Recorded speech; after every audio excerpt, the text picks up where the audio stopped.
Strap in, folks. This case is a powder keg ready to explode. Right from the start, the judge is calling out lies, no contact violations, and even a shocking pregnancy reveal that takes the stakes sky high. We've got probation on the line, felony assault in the background, drug use, and a judge who has clearly had enough. By the end of this hearing, one wrong word could mean handcuffs on the spot. Stay tuned. You do not want to miss how this unfolds. The nature of this plea originally, Judge, was obviously a little bit low. It was based on some cooperation, non-cooperation, cooperation, non-cooperation, which I believe is still the case. I don't know what... Look this way. What is...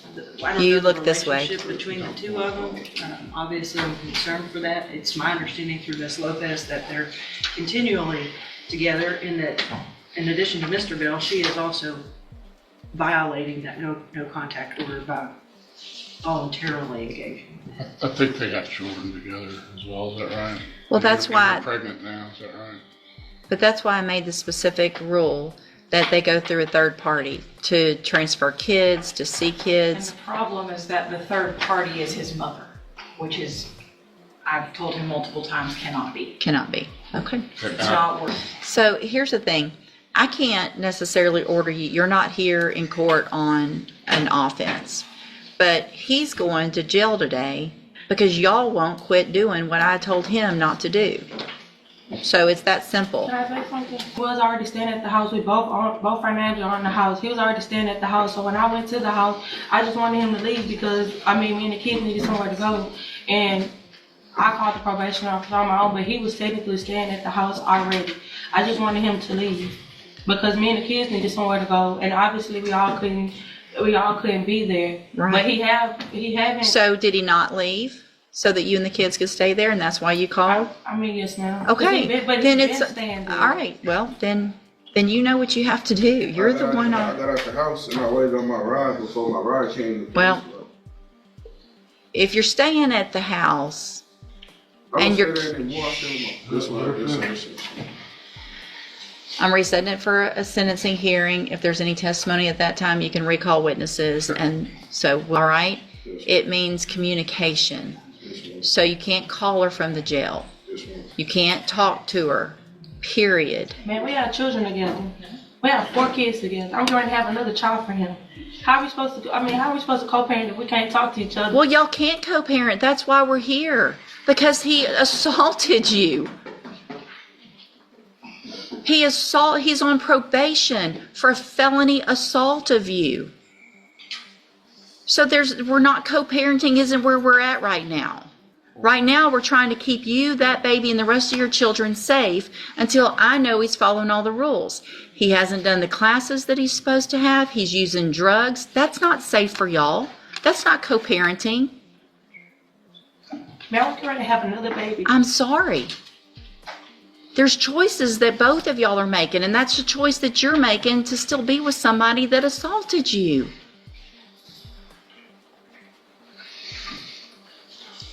You can go back, go. Thank you, Judge. You can go with the bailiff.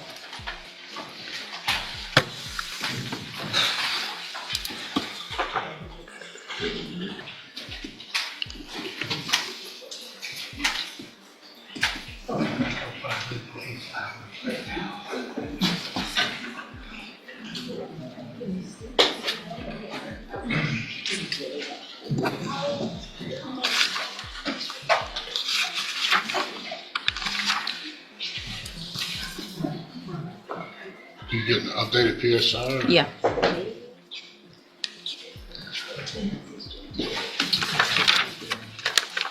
I wrote on the front page, but I also wrote on that other page where it was the update.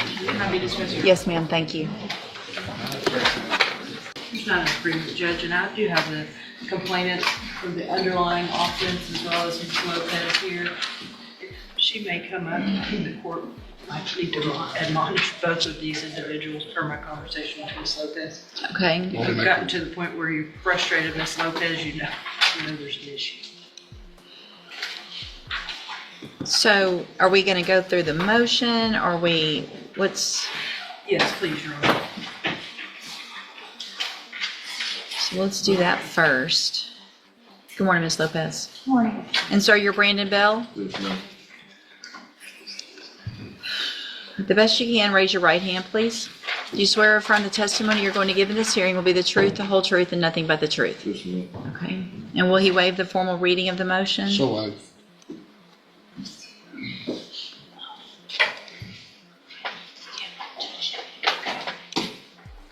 Give me just a second to get that pulled up.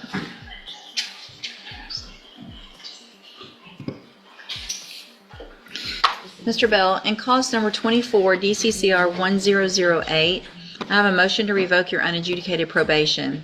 Shows that you were placed on probation April 21st of 2025 for the second-degree felony offense of aggravated assault with a deadly weapon. That was a 5-year deferred probation. Is that correct? Yes, ma'am. The motion alleges that you violated your probation. Count 1 alleges that you failed to immediately report to the community supervision officer your contact information. And is that true or not true? I failed to. true or not? It's just true or not true. You can explain later. So did you give them your contact information or not? Yes, ma'am. You did give it to them? Yes, ma'am. Okay, so that's not true. Count 2 alleges that you provided a urine sample May 29th of 2025 that tested positive for tetrahydrocannabinol. Is that true or not true? Yes, ma'am. True or not true? True. Count 3 alleges that you provided a urine sample July 17th of 2025 that tested positive for tetrahydrocannabinol. And is that true or not true? True. Count 4 alleges that you were at a location other than your residence at approximately 3:10 a.m. and 4:55 a.m. on July 10th of 2025 in violation of probation. Is that true or not true? True. Count 5 alleges that you failed to provide all records and documents required by the supervision officer within 30 days of their instruction. Is that true or not true? Not true. Count 6 alleges that you failed to provide verification of entering and successfully completing the BIP program, the Batterers Intervention and Prevention program. Is that true or not true? Have you done the BIP program? No, ma'am. Okay. So that would be true that you haven't successfully completed it, right? Yes, ma'am. Okay. Count 7 alleges that you failed to, that you I think fa- it should say not in there, Judge, I'm sorry. He felt to not have any communication.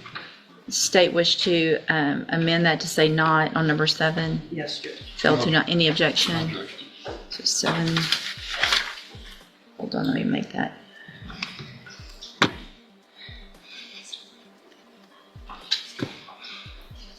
I'm printing it because it'll be easier for me. All right, so 7 says that you failed to not have all communication with the victim regarding your child through an approved third party by repeatedly appearing at the victim's house to, quote, see your children. Is that true or not true? True. Count 8 alleges that you admitted to the adulteration of your urine analysis on June 30th of 2025, and is that true or not true? True. You understand adulteration means?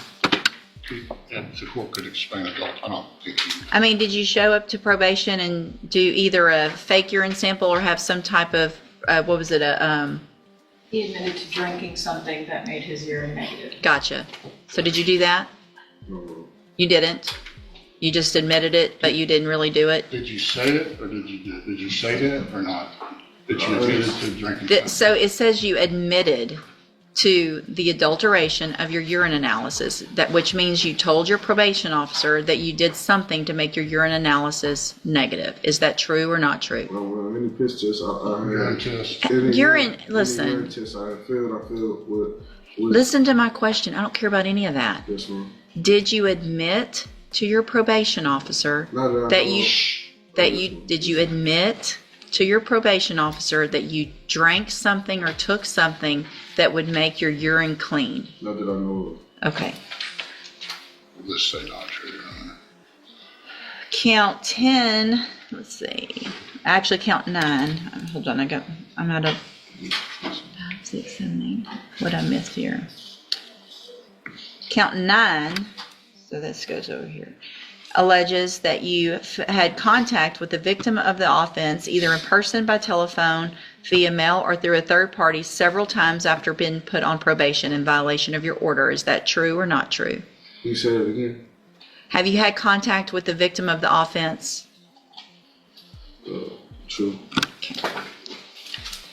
And then count 10 alleges you are behind in your court-assessed fees as of July 17th, 2025 in the amount of $337. And is that true? I'm going to find those counts true. Ms. Lopez is here. Let me look back at something real quick.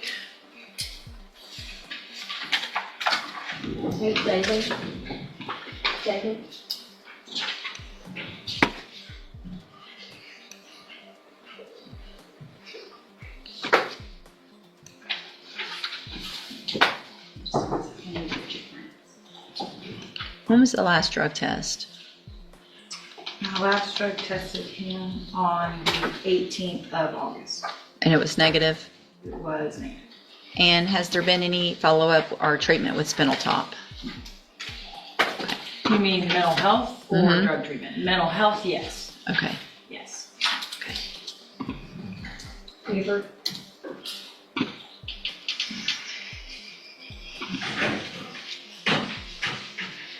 Oh wait, Your Honor, I apologize. August 18th was his last drug test and he tested positive for THC. He has since been drug tested again in September and it was negative. I gave you the wrong date there. I apologize. And I think the concern, if Ms. Lopez can kind of go into a little bit more detail about our conversation, is that he may be using synthetic, which doesn't show on the tests at probation. And there's obviously an issue with the no contact, which is why I have the complainant here. I don't think either one of them are adhering to that. Not in here. Has there been any? I was called by the complainant on Thursday of last week and she admitted that they had been seeing each other that day. And she was angry but it's very inconsistent whether she wants to be around him or not. Some days I get calls. Well, but I told you. To come back in front of you. Just be quiet. Listen. I told you you can't have contact. Yes, ma'am. And you're the one that can go to jail. Yes, ma'am. Okay, based on all of these allegations, I realized that I reinstated a bond and we had a hearing, it looks like, where I ordered some spinal top, but it sounds like this is not going in a safe direction at this point for anyone. At this point, I'm going to find that it is in the best interest of our community, best interest of the victim, and based on all of the factors in 15.17 and the fact that you're on probation for an aggravated assault. What we've just witnessed is a courtroom drama that cuts right to the heart of why probation violations are taken so seriously. Let's break this down. At the center, we have Brandon Bell, already on probation for aggravated assault with a deadly weapon, a second-degree felony. That alone sets the tone. The court isn't dealing with a minor slip-up, but a man already walking on thin legal ice. Probation is essentially a contract with the court. You stay in line, follow the rules, and in exchange, you avoid prison time. Break those rules, and the deal is off the table. Now here's the kicker. Brandon wasn't just bending the rules, he was snapping them like twigs. The violations stacked up one after another. Positive drug tests, failed program requirements, curfew violations, falsifying urine samples, ignoring court fees, and, most damning of all, repeated contact with the victim despite a strict no-contact order. And remember, this isn't just any victim. This is the same person he was convicted of assaulting, now pregnant with his child. That revelation sent the courtroom into a whole new orbit of tension. Let's pause here. Many people misunderstand what a no-contact order means. As the judge clarified, it's not just about avoiding physical presence. It includes calls, texts, letters, even third-party contact. And yet, despite knowing this, Brandon kept showing up at her house, calling from jail, and trying to bend the rules of communication under the excuse of co-parenting. But the judge cut right through that defense. Co-parenting isn't the priority when one parent is under probation for assaulting the other. Safety comes first, period. The drug use element adds another explosive layer. THC positives, suspicions of synthetic drug use, and even an admission, later denied, of tampering with drug tests. In the eyes of the court, this isn't just reckless, it's defiance. It shows Brandon isn't just struggling. He's actively working against the system that gave him a second chance. And then there's the financial side. Court fees may seem small compared to felony charges, but being $337 behind is a big red flag. Courts see it as a sign of disregard for obligations. Combine unpaid fees with substance abuse and no-contact violations, and the scales tip heavily against probation being reinstated. What makes this case so gripping is the judge's tone throughout. No nonsense, no excuses, clear, firm reminders of what's at stake.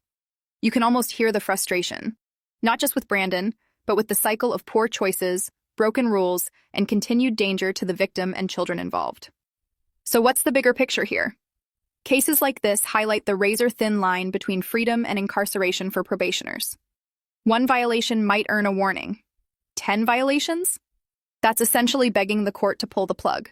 And in this case, the judge made it clear. Protecting the victim, the unborn child, and the rest of the children comes before giving Brandon yet another chance.